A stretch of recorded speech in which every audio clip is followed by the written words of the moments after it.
Ladies and gentlemen, I'm sorry. I'm 100%, this is 100% my fault. My bad. I forgot to get a haircut for opening day of RCR 6. Guys, I apologize for that. I look like a little bit of a mess, but that does not matter. As again, this is opening day of Season 2 of RCR 6. It is surely going to be an absolutely amazing season. Before we get into the match, all of the players are joining as we speak, but before we get into the match, I just want to say how many things have changed this year. We have had open qualifiers, so a lot of competition came in, so I'm really excited to see what everybody's really bringing to the table. Almost completely different teams have come into the picture. There's only a couple left. I think 5 teams from last season still exist this season, so that leaves the door open for 11 teams. Yes, 11 new teams to compete in RCR 6, and it is surely going to be a lot of fun. I cannot wait to go on this journey with all of the viewers, all of the players, and everybody involved. It's going to be interesting. I do apologize, though, as it is the opening day. Yes, it's opening day. Yes, it's super important, but it's a little bit of a test day. And what I mean by that is we're testing up all these new overlays and all these kind of new features that we want to get implemented into the season. And some things can go wrong, to put it lightly. Obviously, already we had Rainbow Six servers crash on us, and let's hope that doesn't happen again. But let's get into the matchup.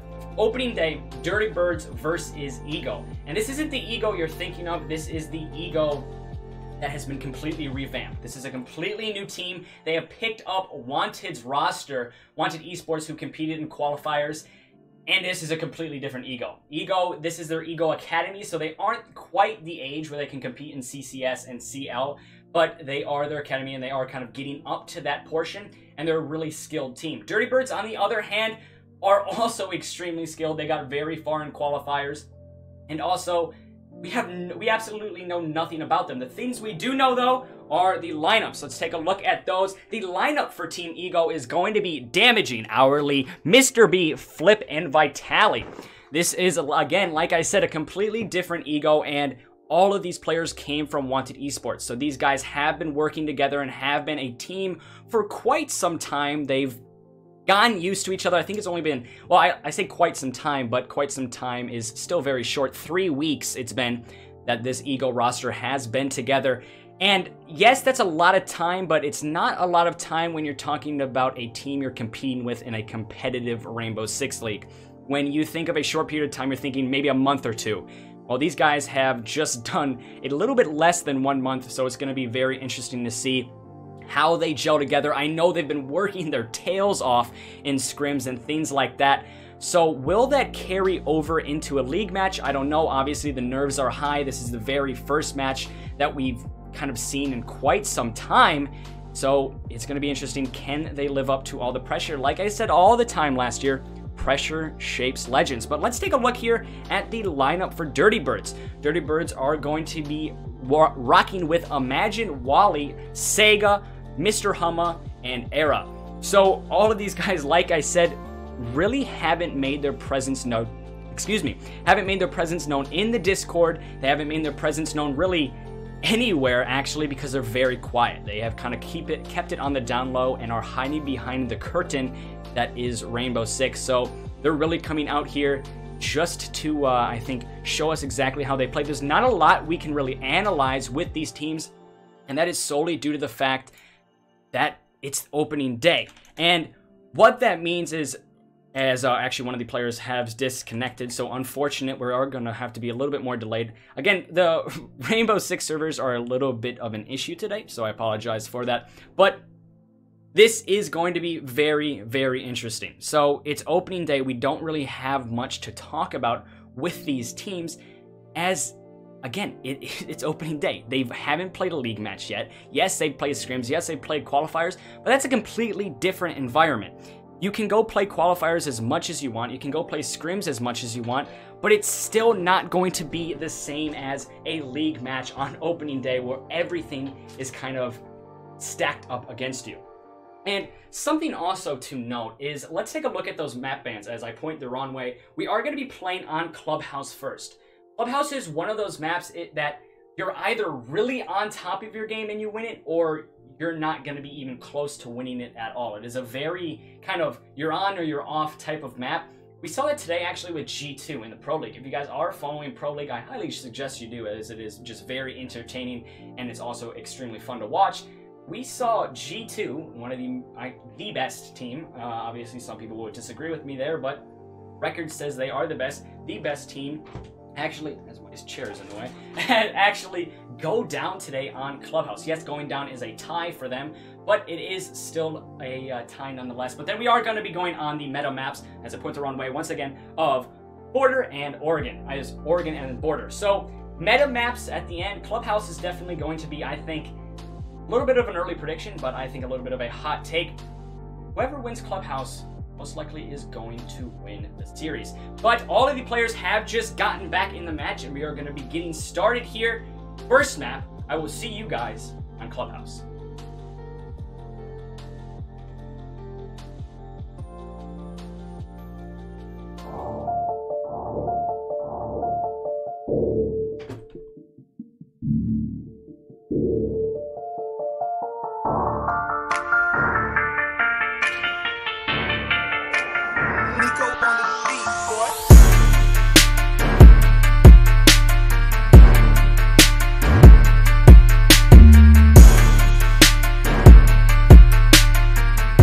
Alright, ladies and gentlemen, and we are here into the ban phase. And everybody, as you know, this is my favorite part of the game. I absolutely love the ban phase. And as you guys can tell, the overlay is a little bit messed up there at the top, so I apologize for that. As well as the fact, if you guys were here earlier on in the stream, there were a couple of issues with my keybinds, so things won't be as, I guess, quick to the point as I would like it, because I'm going to have to change scenes manually.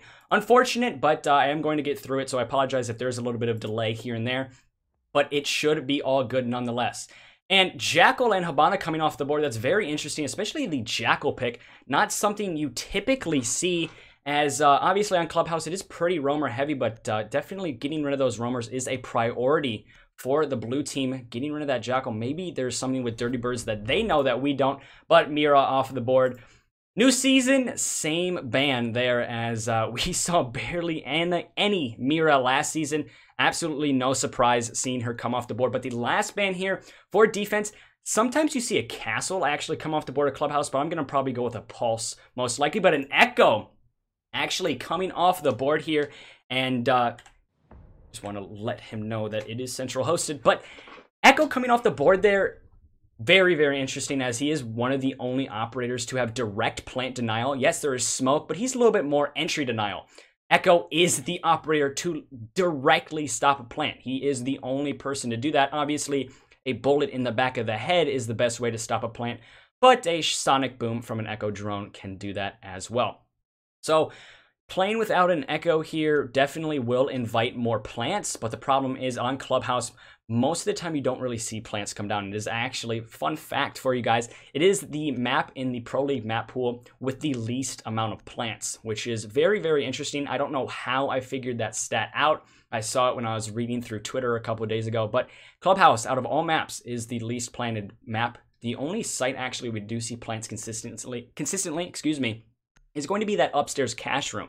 I think the reason that is because you can kind of open up a lot of lines of sight and just get a plant, as that's what we're seeing. You most likely can get a plant right here into B if you get that wall open. But if you don't get that wall open, that the Bandit is reinforcing right now, it's going to be very, very hard to get a plant down in A, as you're just going to have to bottleneck through the door, and that's just kind of a recipe for disaster. So Clubhouse, in the end, basically what I am saying is it's extremely hard to plant on Clubhouse. And with that Echo off the board as well, you can maybe see some more plants, but it's still going to be very hard nonetheless. So starting out on defense here is Dirty Birds, and this is going to be a very telltale round, I think. Yes, it is only the first round, but it is the first round in a very important game. And what you can kind of see is if players start out shaky, you're most likely going to expect that for a strong and long duration of that match, because it's really hard to get out of a funk when you're already so deep into it. And especially in a game like this, that kind of idea is magnified tenfold.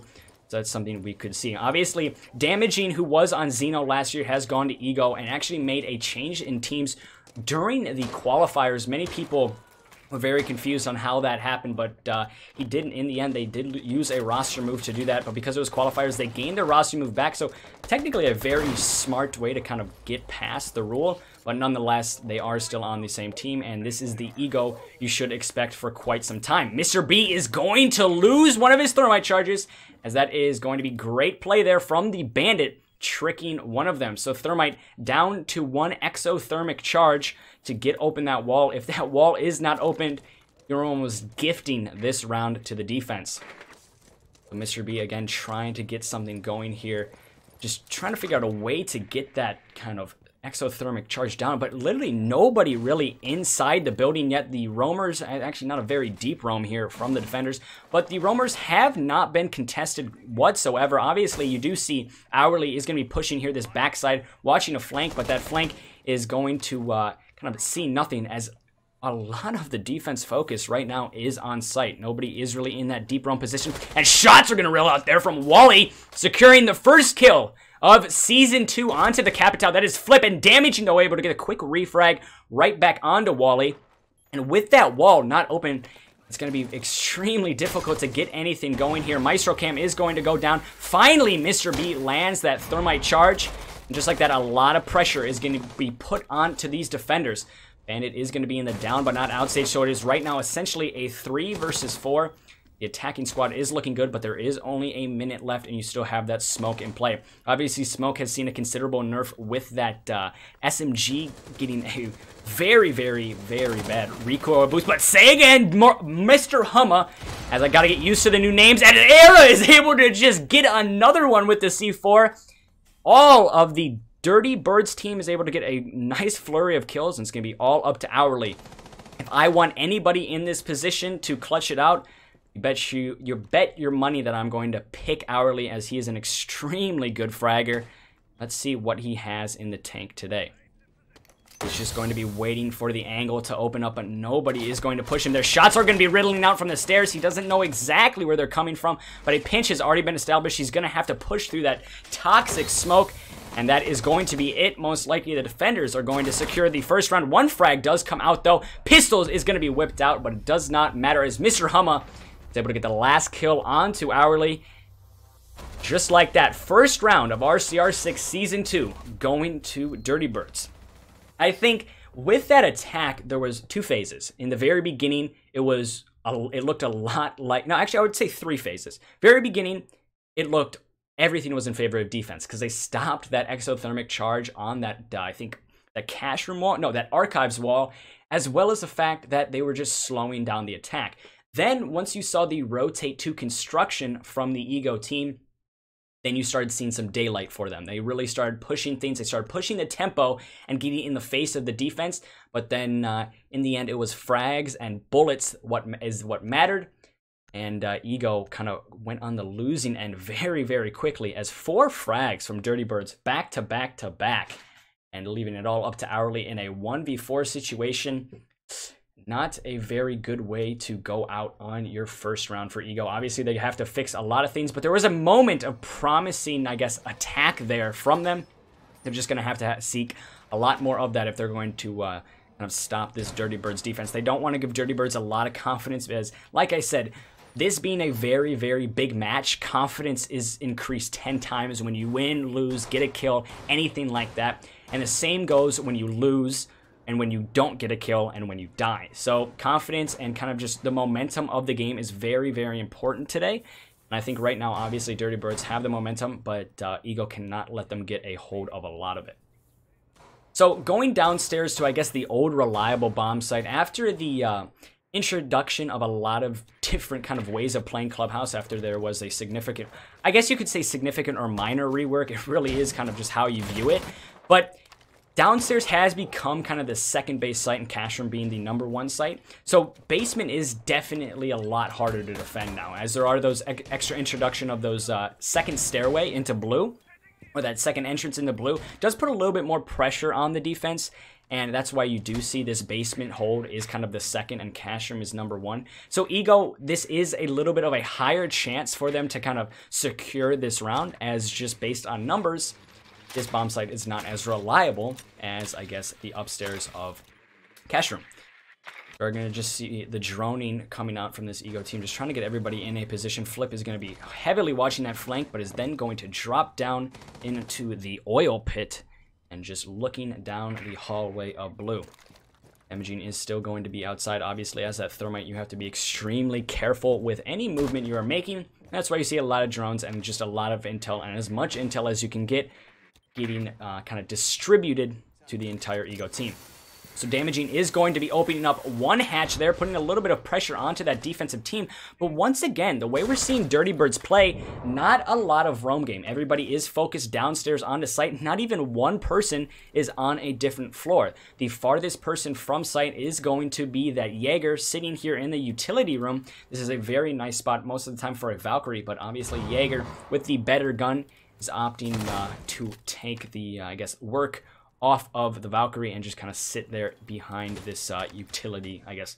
I don't know what you would call that, kind of a server room box thingy.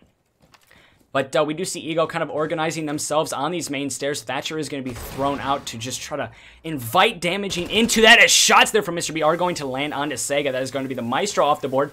So good luck operating those cams when the guy who knows how to work them is going to be dead, as Mr. B is not able to land the shots there, as it looked like he was going to get that kill. But Damaging almost going to kill his teammate in Vitali, but it's all going to be up nonetheless to 2 players here, and Thermite is going to be getting the plant down. Era, though, is able to make it a 4 versus 2, as Mr. B was a little bit over-aggressive there in that hallway. Shots riddling out as Valkyrie just looks the exact wrong way of where she should supposed to. It's going to be all up to the Legion now. Taking a deep flank, looking into Moto, and Hourly right there holding the angle is going to be able to secure that round for Ego. So first attacking round there on the less reliable site for the defense goes to Ego, giving them confidence right back. And now we are going to most likely see, I think, going back to that Church Arsenal room. Yes, we are. Because with the rotations, obviously, if you play three maps, you open back up that cash room site. And because you're on Clubhouse, yeah, all the sites are pretty much viable, but you still kind of, if you lose Church Arsenal once, I would most likely go back to that site. Some teams obviously don't like doing that because they're saying, well, if it didn't work the first time, why should we expect it to work the second time? Well, sometimes that's not always the case, and it is kind of nice to kind of go back, maybe try to fix your mistakes, tighten things up, and then you can take a round right back from that attacking team. So something we're seeing here from the Dirty Bird side is they are playing really, really unaggressive. And what I mean by that is everybody is focused in sight. There is no roamer presence. There's really nobody kind of going for a late round flank, early round flank. Any type of flank is non-existent for this Dirty Birds team. And what that opens up for, really quick attacks from the attacking side. And that is a very, very dangerous game to play from Dirty Birds, because if they kind of show their cards and show the fact that they aren't really playing many roamers, you got to put a lot of money on the fact that Ego is a very intelligent team. They're going to notice, hey, there's not really any flank, there's not really any roamers. If we just, obviously, I mean, clear roamer a little bit, but kind of focus more of our time and distribute most of our time into focusing on sight, you're going to start seeing a lot more of these rounds go in favor of Ego, because a significant reason why, well, I think the major reason why teams roam is to waste time. If you're wasting time, then you're kind of preventing the attacking team from getting the plant down, and puts a lot of the pressure on them. And if you aren't having a roam game, well, the attacking team is then gifted a lot of time. And with more time, the attacking team gets significantly more dangerous. So Ego just has to recognize that. They have to know, hey, wait a second, there's not a lot of roamers here. Let's just kind of focus a lot of our pressure onto site very early on. And another reason why that's dangerous is because if you focus your pressure on site extremely early, sometimes you will catch the defense actually in mid-rotate or kind of setting things up still. So that is a very, very smart play from Ego if they just kind of push site very quickly. As we do see, the prep phase here for the Dirty Bird side is taking a little while. So Damaging opening up that exact same trap door upstairs, and it looks like they are most likely going to be going for the exact same attack as Why Fix What's Not Broken. Now really now, most likely going to drop into Moto, try to hold down that angle. But again, everybody is holding angles on this defensive side. It's slowing down this Ego squad, and that goes completely against what you'd really expect. It just seems Ego is not wanting to contest the angles that this Dirty Bird side is holding. And obviously, the attacking team has the better guns. They literally have the better guns. The damage output and everything is in favor of the attackers. So it's really odd to see the fact this attacking squad is not going after these angles. They're not playing aggressively. They're playing extremely passive. But just as I say, that Buck is going to be dropping down here and is just going to be waiting to push in as Damaging is going to place down that exothermic charge on the exact same spot. It's going to force his bandit out. A C4 is going to get tossed out, but it's not going to land. Era is going to actually push the Thermite. What a kill there from Era. Not expecting that was a Thermite, but Hourly is expecting that repeat as he is holding the angle, but Hourly again able to get a kill onto the smoke. So there goes entry denial. Jaeger here is just going to be sitting here watching the Moto side, but the smoke is going to block his view, and Flip is able to get a kill onto Mr. Humma. And now the Lesion and the Maestro once again all up to them. Lesion is going to be pushing the same angle he did the last time. Hourly holding it once again, and shots there from Hourly are going to land onto Imagine. It's going to be all up to the Maestro. He has a very, very good gun, but he just does not have the numbers and also does not know where to look. Vitali able to secure the second round in a row for Ego, and this is where you're most likely going to see Dirty Birds expand their horizons onto different sites.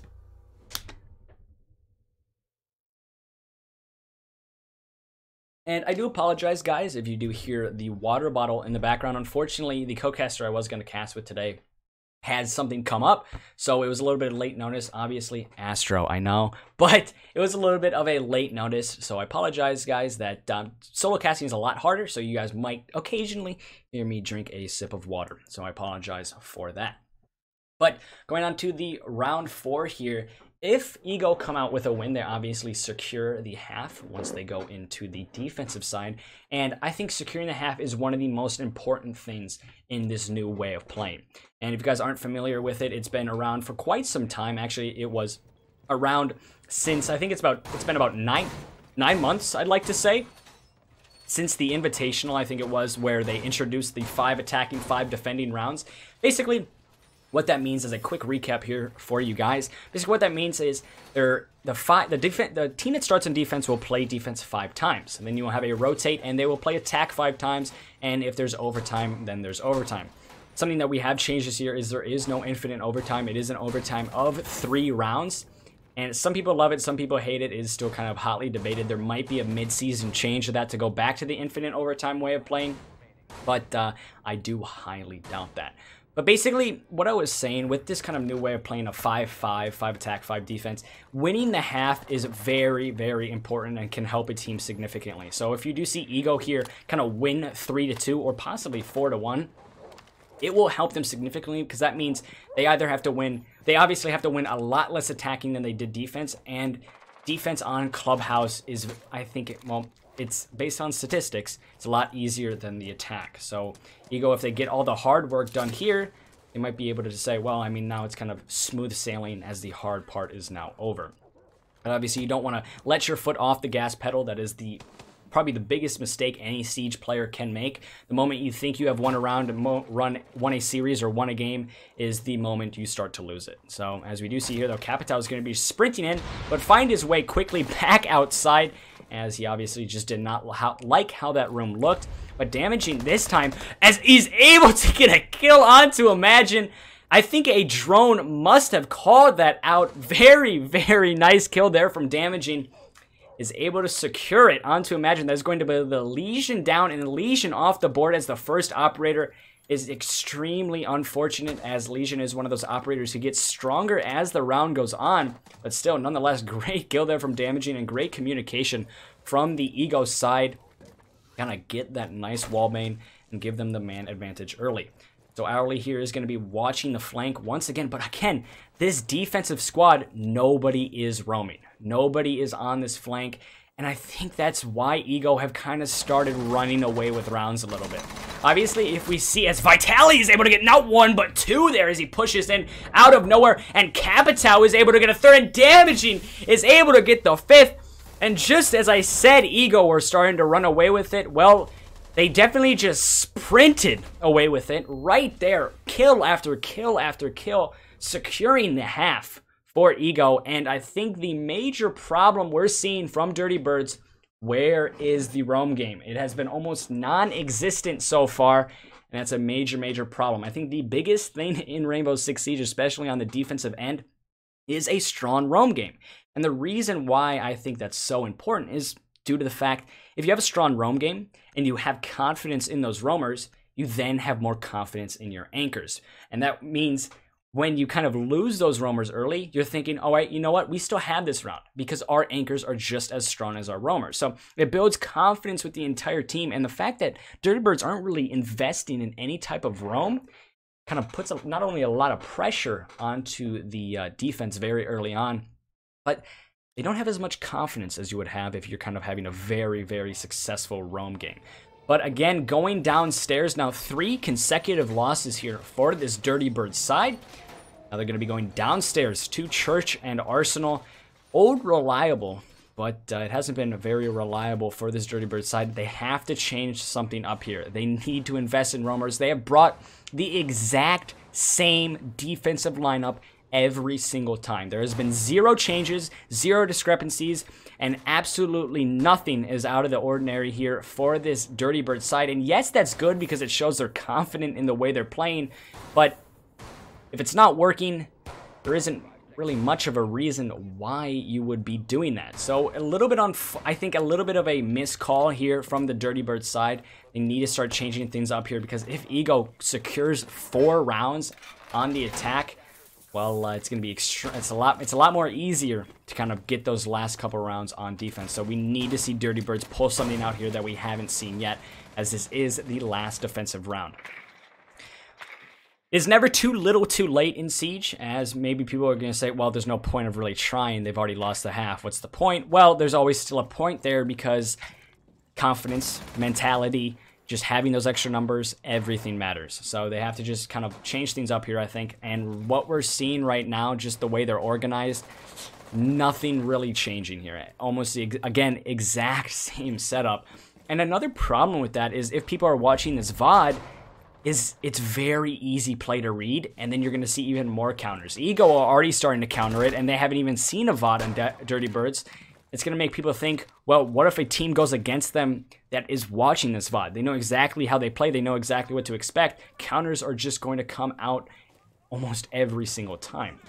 So the fact that we haven't really seen Dirty Birds change many things up is a very, very strong negative on the way they are playing. Capitao, though, is going to be pushing in. The Firebolts are going to push that Jaeger out as pre-fires are almost about to hit that Maestro in the head.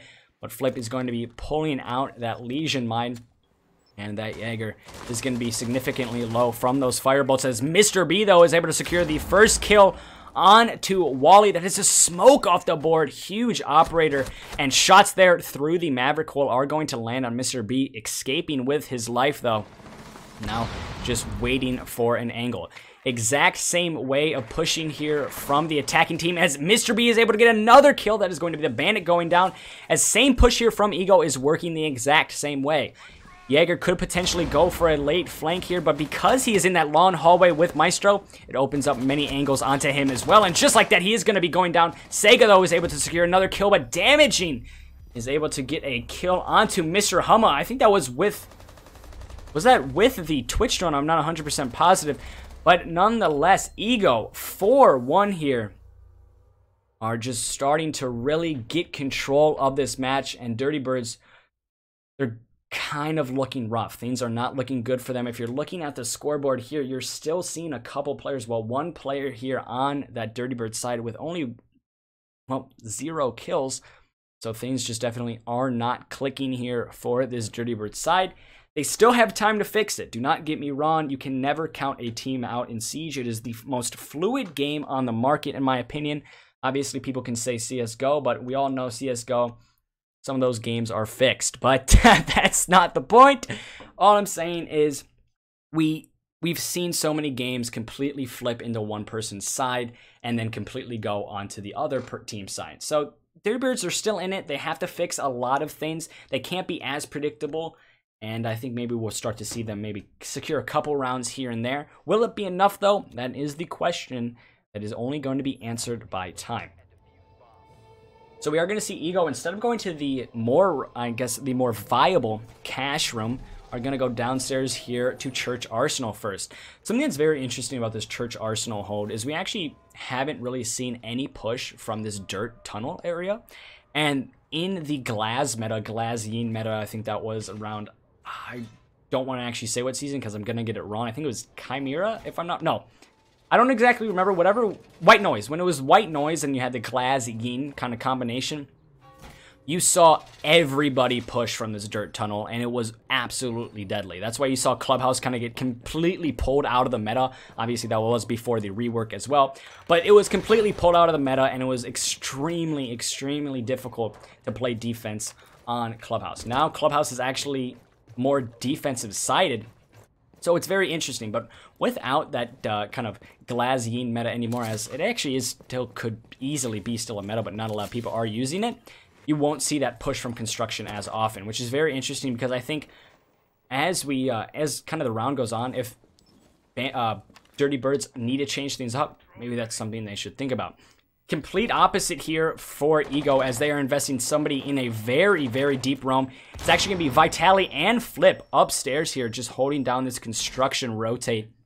And this will definitely slow down this Dirty Bird squad, potentially get a lot of kills, as the Vigil has made a rotate with, I thinking I gained drone, but just as I say that, Sega is able to get the drone, and Vitali, now my fault, Flip is going to be moving up on this, and he sees the Thatcher, but unfortunately not able to land the shots, and is just going to decide, hey, maybe I should run back into the safety of the bathroom and wait for them to push me. It's obviously taking quite a lot of time out of this push, and almost everybody here for this Ego side is off-site, but Flip, though, the deep roamer of Vigil, is going to be going off the board to Era, who is holding that deep, deep angle, and Sega as well, able to take down Vitali. It's going to be all up to Mr. B, who is the last roamer off of site, just holding a very cheeky peek hole into the bar area. Hourly is sitting downstairs with Damaging. Something interesting about Damaging is he used to be a main fragger, but Mr. B is able to get Diffuser down with a very nice hole there. And is also able to get a kill onto Mr. Humma. As Mr. Humma, you got to get off that phone, and you're just not going to get off it fast enough, obviously, as he catches a bullet in the skull. But Diffuser was down for a very brief moment, but Arrow was able to recover it quite quickly. Now Sega is all good. Well, actually, the entire Dirty Birds team is going to be pushing here from this east side of Blue Stairs. Now, most likely with 52 seconds left, this is when you're going to see a potential plant come out. Pulse here is just going to be landing some quick peeks, and he peeks down at the exact wrong time, but the push is going to be coming in. Pulse is going to see one, but he can't land the shots. Pre-fires are going to be shot out. Damaging is going to be in very, very close concession here with the Lion, who is sitting at the wall, but Mr. B here could potentially be on the extreme deep flank, but he doesn't follow. The right one is Hourly. We've seen it in scrims. If you haven't seen the clip, he got a 3K with the C4. He gets a 2K here. Obviously, he doesn't get the last one, but it's his 3v1 here. One match away from match point, and Hourly getting a 3K that round 2 with a C4. What a great play from him. And securing match point here for Ego. And after the first round of, actually, I think it was the EG skin that gave, I think, Hourly the power of projectiles. As we all know and love, BC, who unfortunately has retired, was just one of the best with projectiles. And I think that obviously had to be the difference of Hourly getting that C4 kill and not. But Ego came into this match and lost the first round. It was very, very it was actually a lot of people, actually, if you look at the poll, everybody, mostly everybody voted for Ego. It was, I think it was 98% Ego, which is unfortunate. But actually, no, not 98%, 78%. I don't know why I said 98. 78% Ego. So everybody was voting for Ego, but once you saw them lose that first round, there was a lot of mistakes in that push. Obviously, they were on attack. And something we saw a complete change of is after that, they haven't lost a round. It's been 5 unanswered here for Dirty Birds, and they are struggling significantly. Ego have just completely turned the tides of this entire matchup, and it's literally everything is in Ego's ballpark right now. Every pawn is on the table, and it's on the Ego side. So they're looking really, really good right now, but they don't want to start throwing rounds here, as some teams, if you look at the way the old Penta played, well, yeah, old Penta, now G2 plays, is they start out extremely slow. I think the new G2 now, just they don't start out slow, they don't end slow, they're just absolutely insane and good. But the old Penta, they started out very slow, and then they made huge comebacks. That could easily be how Dirty Birds plays. We could see potentially this match go to overtime. So Ego have to treat this like it is still 0-0. It is looking good for them, don't get me wrong. Yes, you want to be confident in your play, but there's a fine line between confidence and cocky, and you cannot see this Ego team get cocky. So a push here from Garage is going to be the main priority, and just getting control of the Garage side, as we already see Wally distributing an entire exothermic charge on that Garage wall. So trying to put as much pressure onto any players or operators in this Garage side. And just like that, Imagine is able to delete Flip off of the board. And that's going to be the Jaeger who was holding the angle onto that thermited wall is going to go down to the Lion. That is going to be, for the first time in quite a long time, the first frag going towards DB. But it is unfortunately given right back as a quick refrag there from Hourly. From Mr. B. Lands on to the Lion. So Lion not able to release any EE1Ds and not able to clear any roamers. But shots there from Damaging just miss. And that also opens up the the east wall here of the archives room. As it took me way too long to get that sight into my head. I apologize for that. But everybody is really focusing on this push here, as that the attacking side is focusing quite a lot of energy on this push from this eastern side.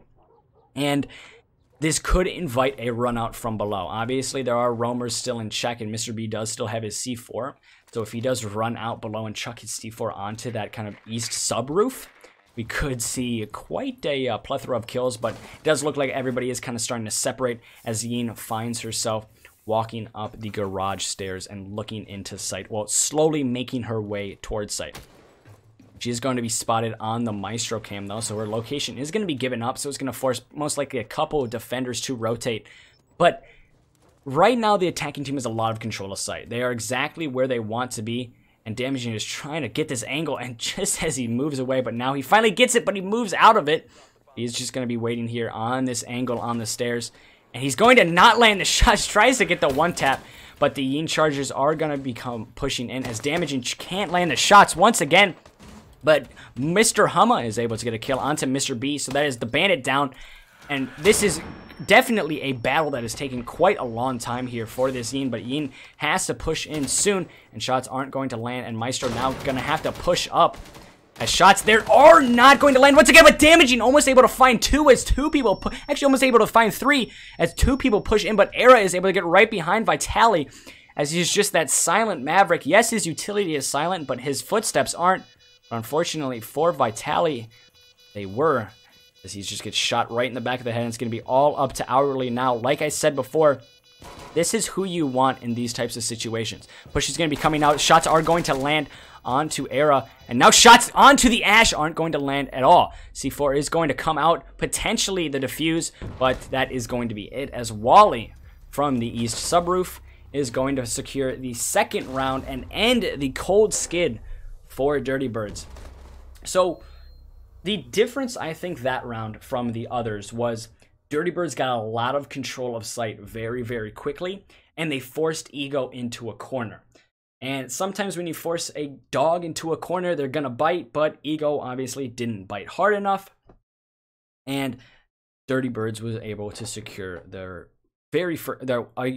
round in a very, very long time. So it is still 5-2, and match point is still quite alive for this Ego side. And they are going to be changing. Now, actually, no, they are going to be going back to CCTV cash. But another thing was, with Ego playing there, the roamers in Garage were eliminated very quickly as well. So I think the lesson from this match is you need a strong roam game to, win matches. As Ego didn't have a strong roam game that round, and they lost it. Dirty Birds didn't have a strong roam game almost the entire duration of the defensive side that they had, and they lost all four rounds on well, not all four, but 4 rounds on defense, winning only one. So it's been very very obvious that you need a very strong roam game, and I think that's something that a lot of teams forget about and kind of brush aside because they're saying, well, if our site plays very strong, what's the point of having roamers? Well, this is kind of a very good match to look at because when the roam game is bad, obviously, I think, actually every single time, every time the roam game is bad for the defensive end, the attackers have won. It's just when the roam game is successful and gets a couple kills or wastes time, that's when you see the attacking side kind of stifle and freeze, and the defenders then win.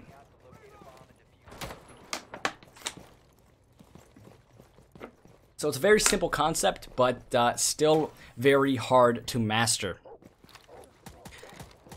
So Jones coming out here as everybody is just trying to get on, I think, almost the exact same push here from this defensive side as Thermite. I don't know if he opened up that garage wall. He has. So exact same exothermic charge there is going to be invested into that garage wall. So it looks like Dirty Birds are shaping up for a very similar push. As we do see the Maverick on this east sub roof as well with this Thermite. So it's looking almost exactly like the exact same push from Dirty Birds, and that's not a good thing because Dirty Birds have been extremely predictable this entire match, and the fact that they're going to another very predictable push that they've already done, it's going to invite Ego to hard counter them very, very early on, as Vitality is actually potentially going to go for a run out here, but instead is going to opt out and stay a little bit more passive. So the roamers have not been cleared out of garage as quickly as they were, but Vitality, though, is able to get a kill as Imagine is going to get a nice shot onto his teammate. So unfortunate there, a 4v5 quickly turned to a 3v5 at the hands of your own teammate. Very unfortunate, especially in a round on match point. That could easily be the difference of winning and losing a match. Right now, as the Maverick is just going to be seeing here, as that was also the Yin and Lion off the board. A lot of utility there. It won't be used. It's very, very unfortunate here for that defensive side, as Mr. B is able to get another kill, making it a 5v2, and Flip is able to get a kill onto Wally.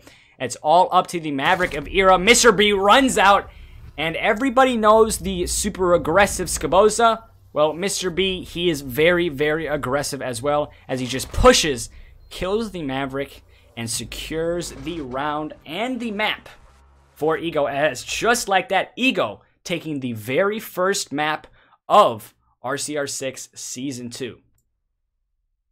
So we will be right back with you guys as soon as possible. Obviously, we are going to give the players a slight break, just probably about 5 minutes here. So we'll be back as soon as possible. Make sure you guys stay tuned. We are going to be going on to Oregon. So a very off-meta map is, well, kind of, in Clubhouse, and now going to a extremely meta map in Oregon. I will see you guys there very, very shortly.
All right, ladies and gentlemen, we are back and on to the ban phase of Oregon.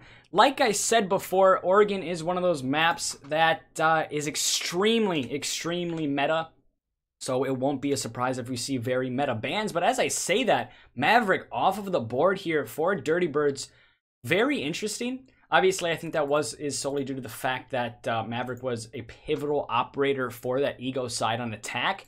But it is still an interesting ban as we don't normally see him banned. But Yeen off the board as well, not as surprising, especially on Oregon. With a downstairs push down those main stairs, if you have a Yeen, can be extremely difficult to counter. And Mira, the most shocking ban I have ever seen.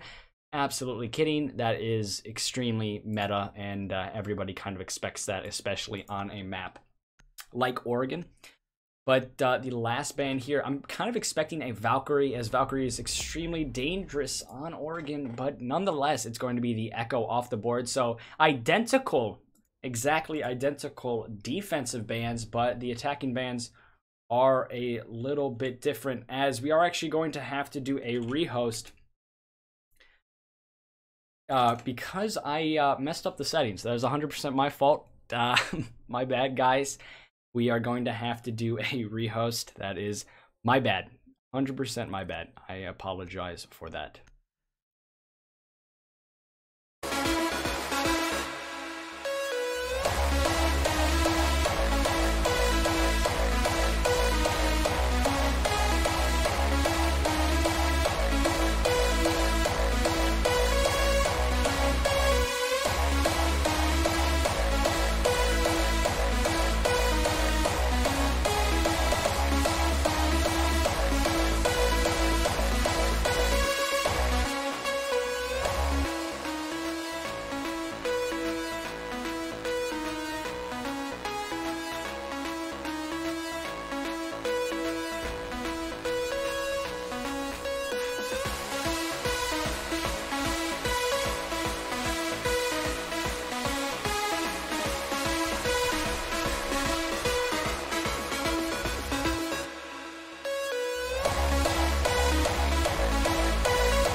Oh my.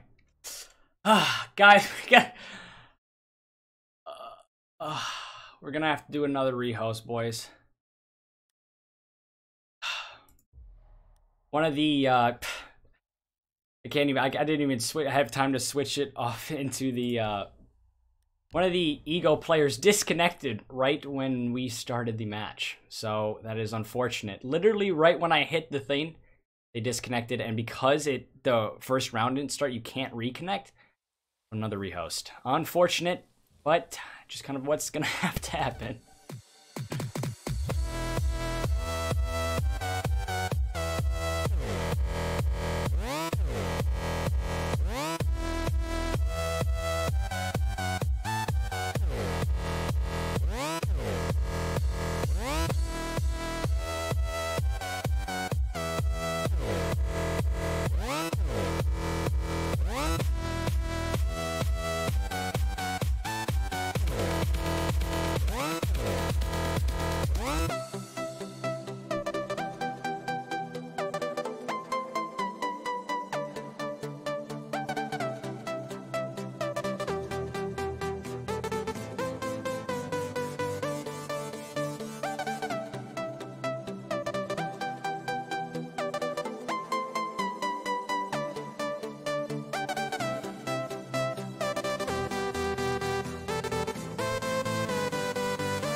All right, guys. We got it. We're back. We're back. It feels like it's deja vu, and I've seen this screen multiple times, and that's because we have had to re-host it 3 times now, and I apologize for that, guys. But it was a little mix of stupidity on my part and unluckiness on the Ego side. as right when we started the match, one of the Ego players actually disconnected. So that's just kind of unfortunate. But nonetheless, we are going to be getting right into it here. And on to the meta map here of Oregon. It has kind of actually fallen out of the meta, which is very surprising. But it has not been played as much. Oregon is still one of the top played, but Coastline has actually taken its spot for second, Border being the absolute most played. So very, very interesting.